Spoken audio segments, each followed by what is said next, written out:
এই যে এই জিনিসটাকে বলা হচ্ছে মৃত্যুলতা। দেখো এই ঘোড়াটা এর মাথাটা কামড়ে ধরেছে, এটাকে বলা হচ্ছে মৃত্যুলতা। এই জিনিসটা আগে এখানে পুরোটাই ছিল, তবে এখন কালের সঙ্গে এটা নষ্ট হয়ে গেছে।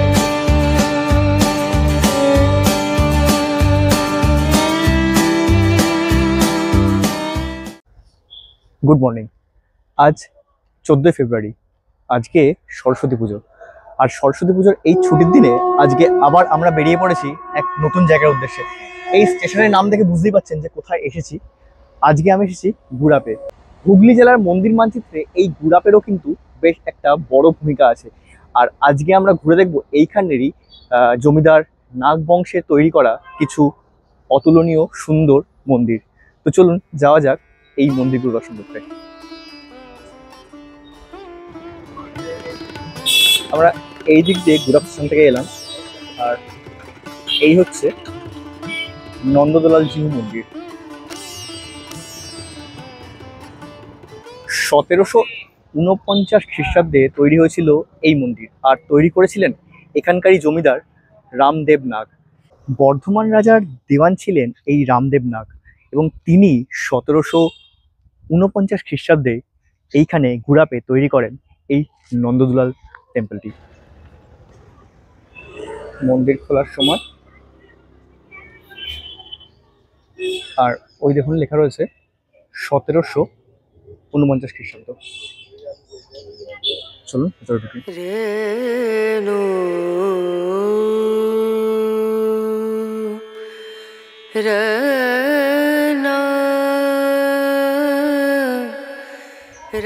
পশ্চিমবঙ্গ সরকারের দ্বারা এই জায়গাকে রক্ষণাবেক্ষণ করা হয়ে থাকে।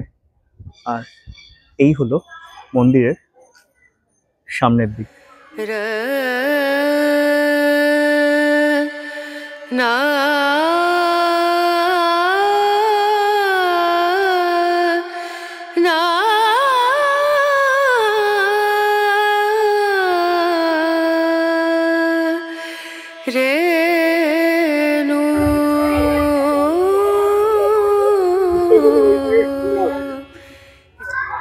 আর এই হচ্ছে নাট মন্দির। এই জায়গাটা তৈরি করেছিলেন এই মন্দিরের যিনি এই মন্দির তৈরি করেছিলেন রামদেব নাগ, তার মেয়ে এই জায়গাটি তৈরি করেছিলেন তার স্মৃতির উদ্দেশ্যে। এই হচ্ছে নাট মন্দির। চলুন এবার ভেতরে ঘুরে দেখি মন্দিরের যে উপাস্য দেবতা তাকে।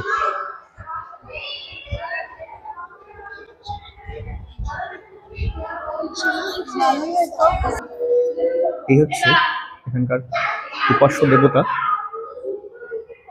রাধাকৃষ্ণর মূর্তি। এখানে কষ্টি পাথরের শ্রীকৃষ্ণ এবং সঙ্গে রয়েছে অশ্বধাতুর রাধিকার মূর্তি, আর ওপরটা দেখুন গম্বুজাকৃতি। এই মন্দিরে যে প্যানেলগুলো রয়েছে টেরাকোটা, তার মধ্যে কিছু রয়েছে নতুন, যেমন এইটা হচ্ছে নতুন প্যানেল, আর এগুলো হচ্ছে পুরোনো প্যানেল, মানে আগেকার যে প্যানেল সেগুলো এগুলো। আর এই হচ্ছে ওপরের দিকে, এখানে কিন্তু রয়েছে প্রচুর কৃষ্ণ লীলার সঙ্গে কৃষ্ণর জন্ম সময়কার যে বিভিন্ন গাথা, সেইগুলো এখানে এই মন্দিরের গায়ে শোভা পেয়েছে। এই জিনিসটাকে বলা হচ্ছে মৃত্যুলতা। দেখো এই ঘোড়াটা এর মাথাটা কামড়ে ধরেছে, এটাকে বলা হচ্ছে মৃত্যুলতা। এই জিনিসটা আগে এখানে পুরোটাই ছিল, তবে এখন কালের সঙ্গে এটা নষ্ট হয়ে গেছে। আর এইদিকে দেখো, এইদিকে তোমার রয়েছে বিভিন্ন মহাভারতের কিছু কাহিনী, আর ওপরে রয়েছে কৃষ্ণের জন্মের সময়কার কিছু গাথা।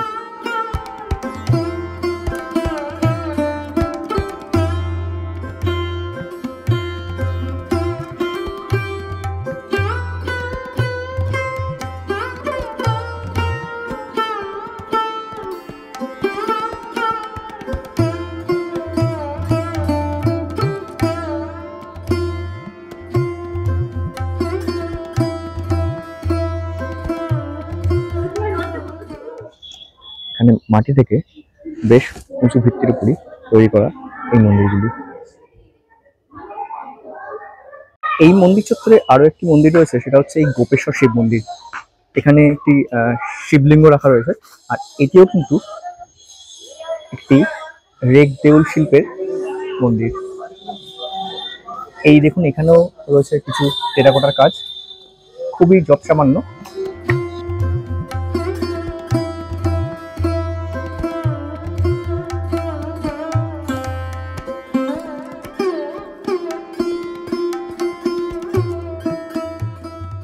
অন্যান্য মন্দিরগুলোর মতো মানে এই মন্দিরে সব দিকেই টেরাকোটার শৈলীর কাজ ছিল, তবে এখন এই তিন দিকে তেমন কোনো কাজ অবশিষ্ট নেই, শুধু সামনের কাজটাই অবশিষ্ট রয়েছে। আর এটা হচ্ছে পেছন দিক মন্দিরের, এদিকেও তেমন কাজ অবশিষ্ট নেই, একমাত্র সামনের দিকে কিছু কাজ অবশিষ্ট রয়েছে। আর তার সঙ্গে কিছু নতুন প্যানেল এখানে ইন্ট্রোডিউস করা হচ্ছে, যেগুলো কিন্তু একদম ক্লিয়ারলি বোঝা যাচ্ছে যে প্যানেলটা আলাদা বা পুরনো প্যানেল নয়। আর যেমনটা এখানে কথা বললাম এখানে মন্দিরের একজন সেবাইতের সঙ্গে, তিনি বললেন যে এইখানে দোল পূর্ণিমার সময়, দোল পূর্ণিমার পরের দিন একটি পুজো হয়, এখন শুধু দোল মঞ্চ রয়েছে এবং দোলের পরের দিন এখানে বেশ ধুমধাম করে পুজো হয়। এই জায়গা ছিল এখানে রাসমঞ্চ, আর ওইটা হচ্ছে দোল মঞ্চ। দোল মঞ্চটাও একই রকম, এই রেক দেউল যে শিল্পকার্য সেই কার্যেরই একটা, সেই রকমই একটা স্ট্রাকচার এখানে রেক দেউল। এখানে কিন্তু কিছুটা হলেও আপনার টেরাকোটার কাজ অবশিষ্ট রয়েছে, এই যেমনটা এইখানে দেখা যাচ্ছে। আর ভেতরে কিছু মূর্তি রাখা রয়েছে, মানে ঠাকুরের পুরনো মূর্তি রাখা রয়েছে। এইখানে পালিত হয় দোল উৎসব। যদিও তেমন বোঝা যাচ্ছে না যে এগুলো পুরনো মানে পুরনো প্যানেল নাকি নতুন প্যানেল, তবে তাহলেও এটা মেনটেন করা হয়েছে।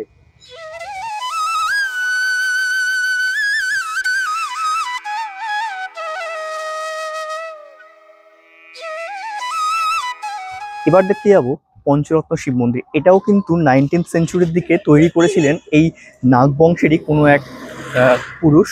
এই হলো পঞ্চরত্ন শিব মন্দির। আগে যখন দেখেছিলাম তখন একটি মানে দুটি শিব মন্দিরই একই রকম এই পুরনো ছিল, তবে এখন একটি মন্দিরকে এখানে নতুনভাবে রেনোভেট করা হয়েছে। এইটা হচ্ছে পঞ্চরত্ন শিব মন্দির। দুটি শিব মন্দির পাশাপাশি রয়েছে, একই রকম ছিল, কিন্তু এখন এটাকে নতুন করে তৈরি করা হয়েছে।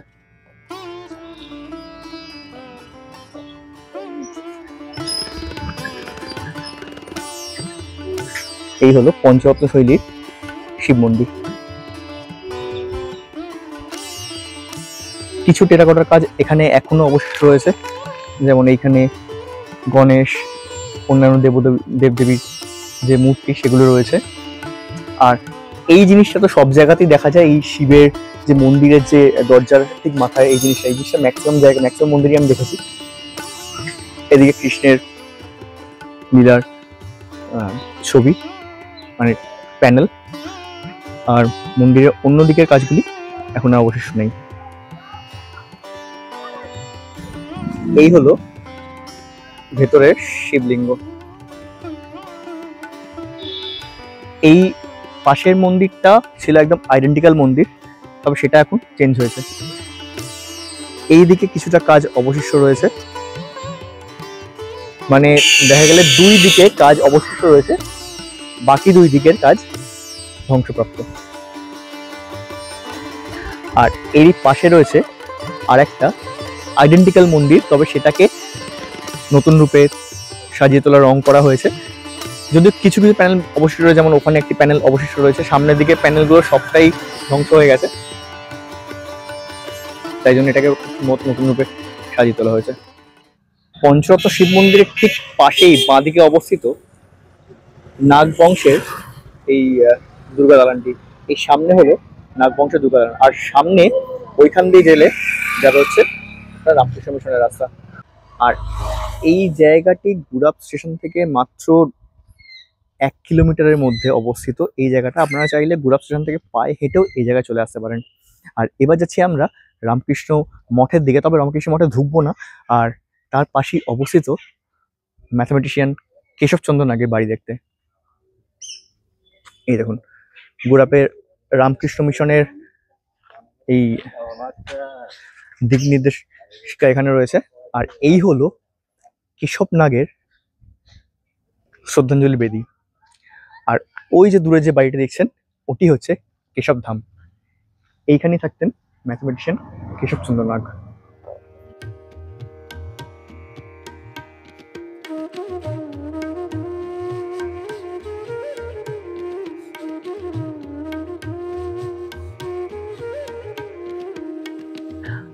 আর ওইদিকে হচ্ছে এই রামকৃষ্ণ মঠ, ওই পেছনের বাড়িটা হচ্ছে রামকৃষ্ণ মঠ, ওইদিকে এটা হচ্ছে কেশবধাম।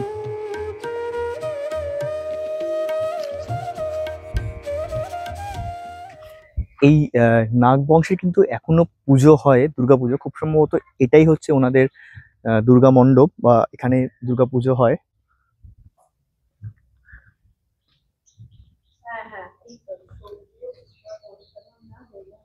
হ্যাঁ, এটাই হলো নাগ বংশের দুর্গা মণ্ডপ, এর মধ্যেই হবে আবার। হ্যাঁ, আর কেশবধামের ঠিক পাশ দিয়ে একটুখানি এগোলেই হচ্ছে এই রামকৃষ্ণ মঠ, গুড়াপের রামকৃষ্ণ মঠ।